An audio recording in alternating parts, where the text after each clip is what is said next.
সনাতন সংস্কৃতিতে প্রতীক বা চিহ্নের গুরুত্ব অনেক। যেমন সূর্যরশ্মিতে 7টি রং আছে। সূর্যের 7টি রং ব্যাখ্যা করার জন্য প্রাচীন মুনি ঋষিরা বলেছেন যে সূর্যদেব 7টি ঘোড়ায় টানা একটি রথের উপর বসে আছেন। সনাতন সংস্কৃতির প্রতীকের অন্তর্নিহিত অর্থটাই হলো আসল। সনাতন ধর্মকে সঠিকভাবে বুঝতে হলে সনাতন সংস্কৃতির প্রতীকগুলি সঠিকভাবে বুঝতে হবে, না হলে আসল অর্থের ভুল ব্যাখ্যা করা হবে। প্রায়শই সনাতন সংস্কৃতির বিভিন্ন প্রতীকগুলির অপব্যাখ্যা শোনা যায়। আসল সমস্যাটা অন্য জায়গায়। ভারতবর্ষে প্রথমে সুলতানি শাসন, তারপর মুঘল এবং সবশেষে ব্রিটিশরা শাসন করে। এর ফলে এই সব বিদেশি শক্তি এবং ভিন্ন ধর্মীয় শাসকরা তাদের নিজেদের সুপিরিয়র প্রমাণ করার জন্য সনাতন ধর্মের অপব্যাখ্যা করে তাকে কলুষিত করার চেষ্টা করেছে। সনাতন ধর্মে পরম আরাধ্য শিবলিঙ্গ বহু মানুষ ভুলভাবে ব্যাখ্যা করে। সাধারণভাবে এর মানে করলে যা হয়, এক্ষেত্রে মোটেও তা নয়।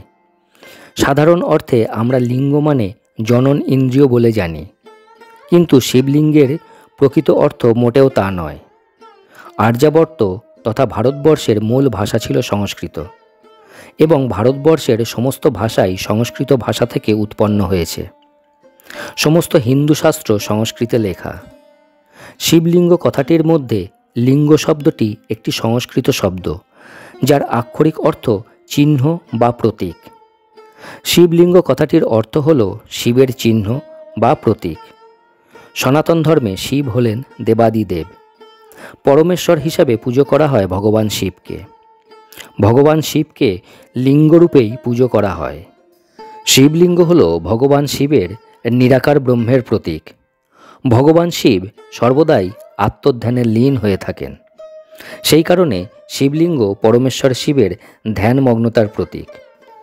শিবলিঙ্গ যেমন একদিকে মহাদেবের আদি অন্তহীন সত্তার প্রতীক, আবার অন্যদিকে আদি ও অনন্ত সময়স্তম্ভের প্রতীক।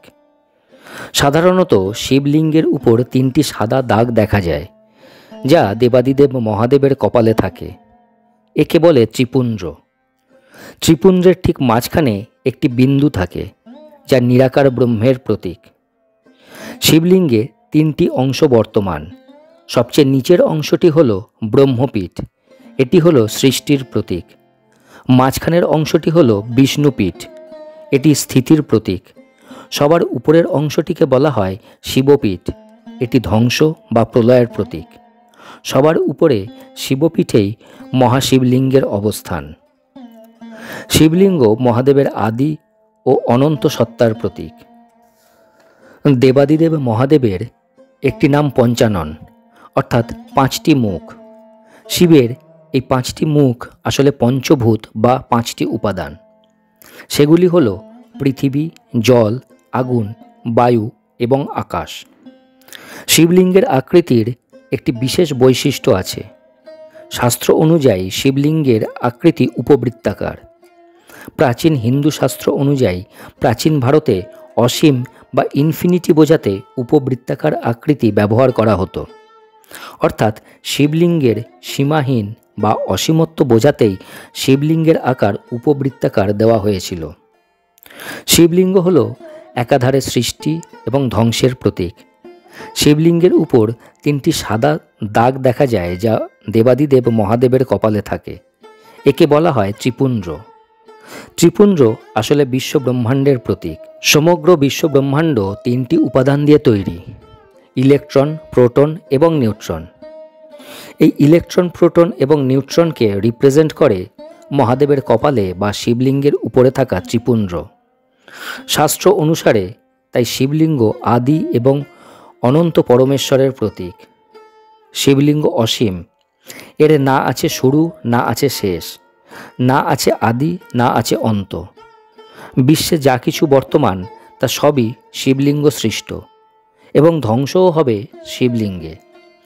বিশ্বে সমস্ত শক্তির উৎস শিবলিঙ্গ। শুদ্ধ মনে শিবলিঙ্গ পুজো করে মানুষ নিজের অন্তরে শান্তি এবং দেবগুণ অর্জন করতে পারে।